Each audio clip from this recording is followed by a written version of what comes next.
اسلام کی خواتین کے اندر ایک بڑا اہم نام حضرت ام عمارہ رضی اللہ تعالی عنہا کا ہے۔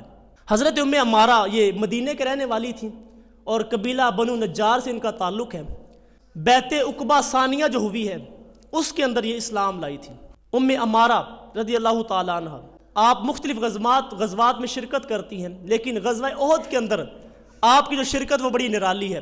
حضور علیہ الصلوۃ والسلام فرماتے ہیں کہ غزوہ احد کے اندر میں جس طرف بھی دیکھتا تھا مجھے ام عمارہ ہی نظر آ رہی تھی۔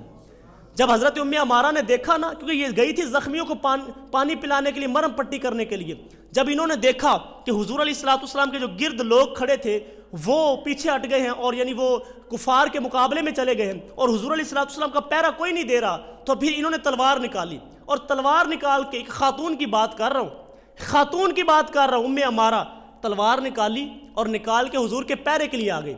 حضور فرماتے ہیں میں دائیں دیکھتا تھا ام عمارہ نظر آتی، بائیں دیکھتا ام عمارہ نظر آتی، آگے دیکھتا پیچھے دیکھتا ام عمارہ ہی نظر آتی۔ اللہ اکبر! ام عمارہ حضور علیہ الصلوۃ والسلام کا دفاع کرتی رہی، حضور کا پیرا دینے کے لیے کھڑی ہو گئی۔ اور ام عمارہ نے اسی غزوہ کے اندر ایک کافر کو واصل جہنم بھی کیا، ان کو قتل کر دیا۔